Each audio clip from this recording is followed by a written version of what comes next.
что вы не договорили там, о чем говорили, о вашем товарище. Нет, просто интересно было, что это врач.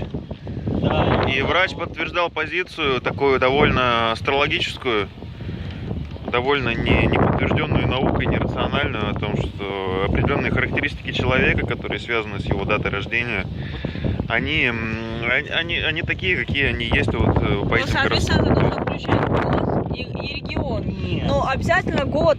Потому что когда, Нет, извините, нет. когда в маршрутке тебе там Мгм. парят там на огромный, на миллион человек прогноз, это вздор. Это вздор, по-моему. На миллион вздор, на миллион Или вздор. там, допустим, тоже мне выпадает что-то, что совершенно реально не соответствует с тем, что есть. И это вздор. Не просто вздор. Ну, то есть они как бы лепят так. Вот натальная карта это называется. В натальную карту я, может быть, верю, потому что там учитываются все данные. Натальная карта. Натальная карта это реально твоя индивидуальная вещь, да? Ага. Это очень дорого стоит. А как бы вот эти все гороскопы в маршрутках это чепуха. Нет, гороскопы